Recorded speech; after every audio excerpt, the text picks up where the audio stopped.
Alors, on a Karine Cohen-Scali qui dit qu'est-ce qu'une femme apporte de plus dans l'univers de tech immobilier ou le propre tech immobilier? Bah, elle apporte sa féminité parce que effectivement, on est vraiment très, très peu nombreuses. Ce qui est assez surprenant aujourd'hui, nous, on fait partie de certains incubateurs comme celui de la région Île-de-France et quand, voilà, on est sur le podium à présenter nos différentes startups, on est les seules femmes. Donc ça fait il y a vraiment un petit choc. La tech, mais c'est le reflet aussi des écoles d'ingénieurs. En école d'ingénieurs, il y a peut-être 20 de femmes. Et donc, dans ces 20 de femmes, il faudrait qu'il y ait encore un pourcentage de dirigeantes, donc ça réduit énormément. On n'a pas je pense que dès le lycée, on donne pas assez le goût, aux jeunes filles d'aller vers des études d'ingénierie. Si on prend le cas de la médecine ou du dentaire, ça y est, les femmes sont présentes et il y a un grand nombre de femmes. Sur le côté ingénieur, on l'a pas encore et ça doit se développer et je pense que c'est dès le lycée qu'on doit encourager les jeunes filles à embrasser une carrière, enfin, en tout cas, d'école vers des ingénieurs. Donc on manque d'ingénieurs femmes, en fait. Et ta fille veut faire quoi? Tu as Ingénieurs. réussi? Ah bon, super, ouais. OK. On va voir, hein, c'est un chemin qui est difficile, hein, ça c'est sûr. En tout cas, elle fait tout pour aujourd'hui. Ouais. Alors, on a Anne-Marie qui disait quels sont les secrets d'une association réussie lorsqu'on monte une entreprise avec des associés? Alors, c'est vrai que l'association, ça peut être, chaotique, ce qui est pas notre cas et on s'en félicite. Je pense qu'il faut, dès le départ, définir les rôles de chacun, qu'il y ait pas de définir le rôle de chacun et surtout accepter le conflit. Le conflit, du conflit naît des bonnes choses. C'est-à-dire que j'entends conflit, pas des conflits durs, mais échanger parfois de façon virulente pour montrer son idée et se battre pour son idée et c'est à l'issue de ces discussions, en fait, fortes qu'on ressort les bonnes idées pour la société. Donc il faut, vraiment écouter, les différences, écouter les différents points de vue et à la fin, on arrive dans un consensus à prendre la bonne décision. Et, et donc Claire Morel avait demandé comment vous avez rencontré votre associé notaire. Comment je l'ai rencontré? Eh ben, c'est une histoire un peu, presque familiale. Donc, mon meilleur ami a un petit frère. Ce petit frère, qui est un homme aujourd'hui, hein, mais, ce petit frère, travaille à un fonds d'investissement, en fait et donc il m'a beaucoup aidée au départ sur toute ma partie business plan, sur ce que comment présenter un business plan. C'était quelque chose qui m'était quand même inconnu et c'est un gros, gros boulot quand on va lever des fonds et puis il me dit: «Au fait, je vais me marier avec Isabelle, il faut que je te la présente, elle est notaire». J'ai dit: «Ah bah oui, effectivement», on s'est rencontrés et ça a été le coup de foudre. C'est super. Donc c'est grâce à ton frère alors. Et donc il y a un autre. Comment faire pour l'équité salariale concrètement? Alors, oui, c'est assez simple, hein, de l'équité salariale au sein de Maïré en tout cas, bah, c'est des grilles de salaire, en fonction de l'école qui a été faite et puis en fonction des années d'expérience et méritocratiques et ces grilles, elles sont maintenues et comparées. C'est-à-dire qu'une augmentation de salaire doit être comparée aux autres augmentations de salaire et rationalisée. Donc là, elle se maintient et il faut faire fi des congés maternité. Le congé maternité ne doit pas être un frein à l'augmentation salariale. Et qu'est-ce que vous faites pour le père? Parce que maintenant, on se réalise que c'est très important de la paternité ou le congé comment, comment on dit? Congé paternité. Le congé de paternité. Donc, est-ce que vous avez des hommes chez vous qui avaient fait le congé paternité? Est-ce que vous donnez plus de congé paternité? Alors, on n'a pas besoin d'en donner plus, donc depuis janvier, c'est passé à 1 mois, il me semble. Mais cette notion de télétravail, à nouveau, elle fonctionne assez bien puisque souvent, bah, le congé paternité intervient dans les premiers mois de vie, du bébé et finalement, voilà, ce télétravail aide bien aussi à accompagner, le nouveau-né. Justement, ces fameux nouveau-nés-là. En Euh, revanche, alors Janiska, juste permets-moi de t'arrêter. Je pense que les femmes seraient grandement aidées si la durée du congé maternité était la même que celle du congé paternité. Parce que voilà, nous, on fait fi de ce congé maternité, pour les avances salariales et cetera. En revanche, dans plein d'entreprises, on dit: «Bah non, tu étais pas là pendant 4 mois, 6 mois, donc tu peux pas avoir la même chose que quelqu'un qui a travaillé 6 mois», ce qui peut s'entendre quelque part aussi. mais qui freine énormément les femmes puisque bah, nous, on accouche et derrière, on a ce congé maternité. Si on avait des temps voilà, de congé paternité, comme dans certains pays scandinaves, qui étaient équivalents au congé maternité, il n'y aurait pas de frein salarial. Ce serait la même chose pour les deux. Oui, et ces sociétés imposent justement que le père prend ce temps Mmh, parce que exactement. c'est pas même en Suède et tout ça, c'est pas complètement gagné non plus. Je pensais que c'était gagné, mais c'est pas complètement gagné. C'est déjà un Il y a avancement des comparé à nous. pénalités. Il y a des pénalités. Alors, est-ce que ton mari réellement t'a aidé autant? Est-ce que c'était équitable? Est-ce que tu as un mari qui est équitable dans toutes les tâches? Ou est-ce que tu penses que tu fais toujours un peu plus? Ou peut-être tu fais plus vite que lui? Alors, c'est possible que je fasse certains trucs plus vite, effectivement. Non, mon mari, nous, voilà, on a eu des jumeaux tout de suite. Donc, de toute façon, c'était réparti entre les deux, parce que quand il y en a deux qui pleurent la nuit, bah, de toute façon, il faut être deux à se lever. Donc, il y avait pas de. L'équité est venue tout de suite. Après, il a eu la chance à l'époque de pouvoir prendre un mois. Alors que ça se faisait pas, il y a 15 ans, ça se faisait pas du tout. Donc, il a pu prendre un mois tout de suite et être avec moi pendant un mois quand on a eu les jumeaux.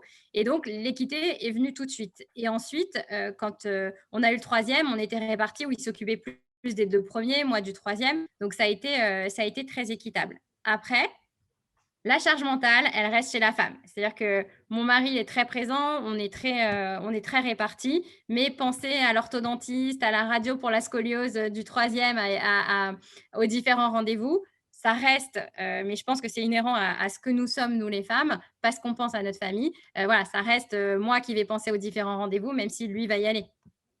Mais on a quand même une charge mentale à penser aux colonies de vacances, à penser aux inscriptions extrascolaires, voilà, à préparer tout ça, ça reste, en tout cas dans ma famille, j'ai pas réussi encore à séparer ces éléments-là. Parce que j'ai remarqué qu'il y avait beaucoup de femmes présidents que le mari, ce qui était le cas de mon mari, il prenait le rôle de père au foyer et que ça leur permettait. Donc pour toi, est-ce que Maïri, c'était un rêve? Est-ce que depuis très jeune âge, tu te disais, je vais être CEO, je vais être chef d'entreprise, je vais créer quelque chose que personne au monde l'a créé? Est-ce que c'était déjà dans... Quand toi, tu avais 14 ans, qui était la fille de Deborah à 14 ans? Est-ce que tu étais comme ta fille révolutionnaire?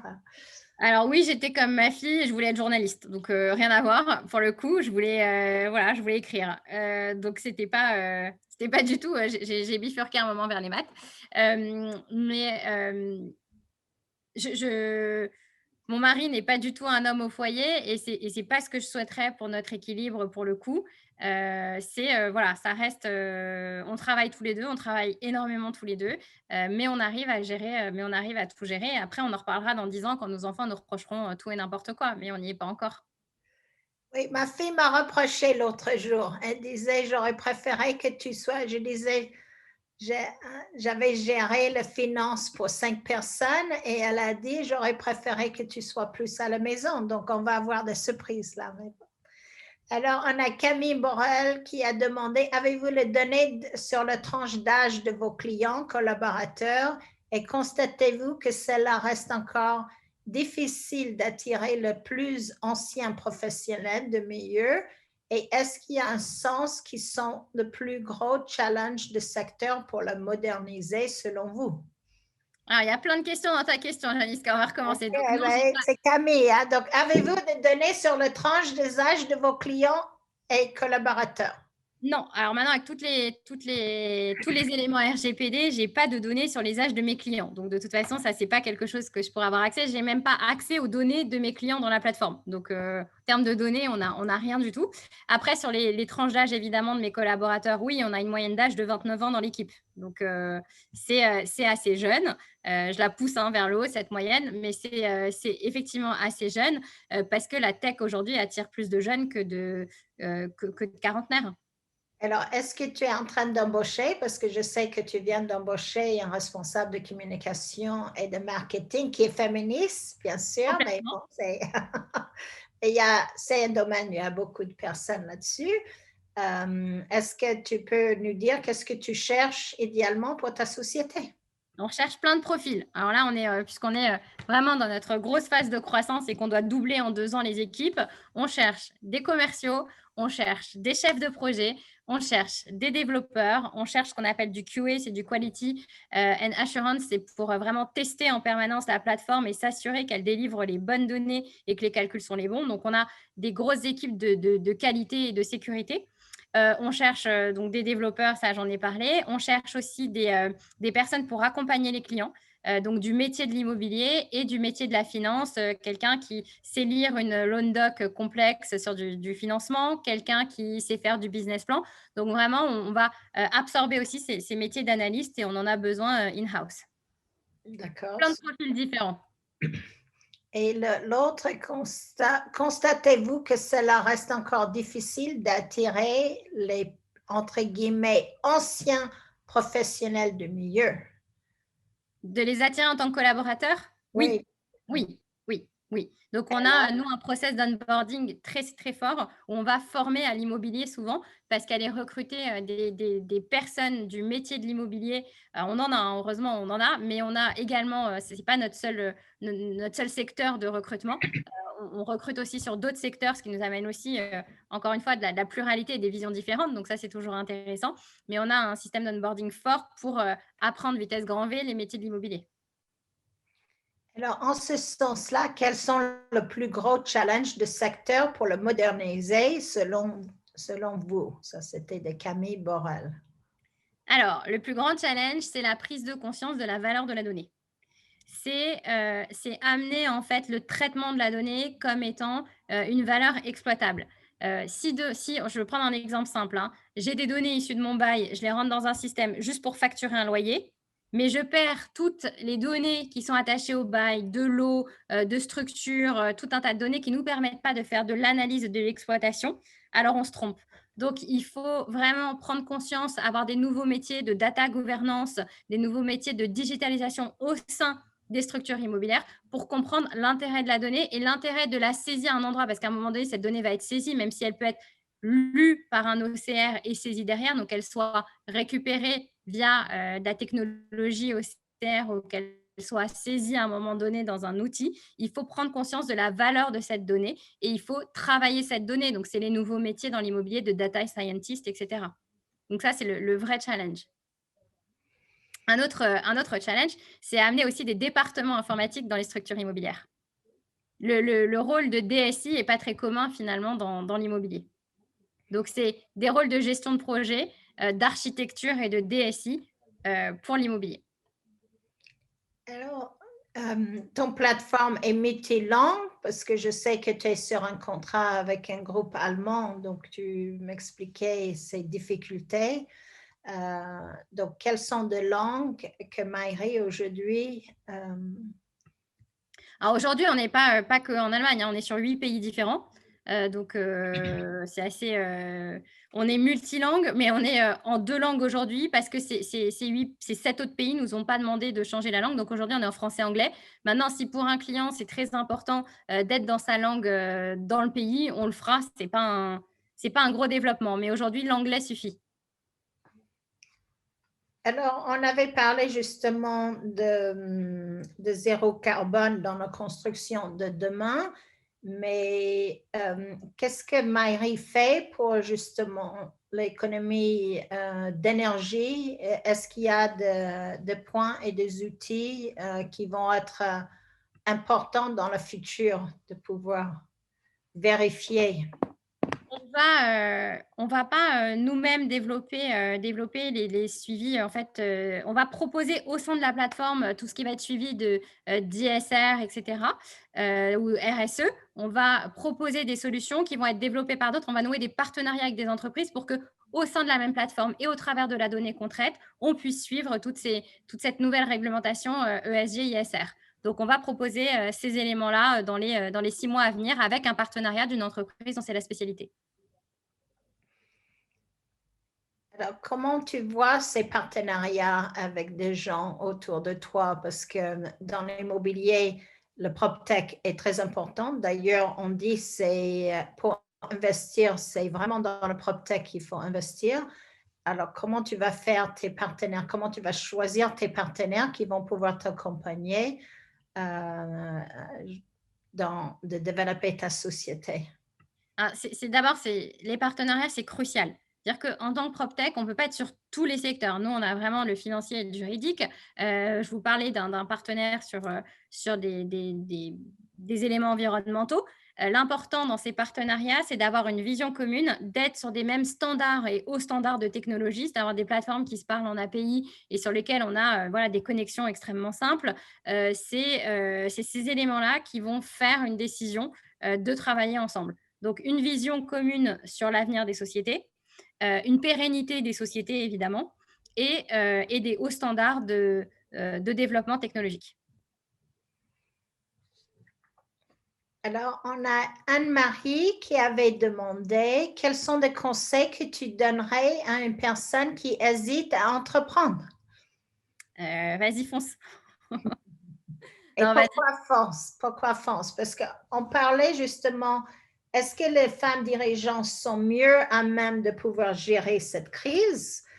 Et quel va être nécessaire de laisser la place le plus au leadership féminin? Donc, justement, cette femme qui veut entreprendre, expliquez-lui comment cette leadership au féminin, est-ce que nous, moi j'insiste que, et juste avec la femme de Wire, que c'est important de garder cette monde d'équilibre, comme tu disais tout à l'heure, mais ces femmes, donc la meilleure place pour, de meilleures sociétés pour travailler plus souvent sont dirigées par des femmes.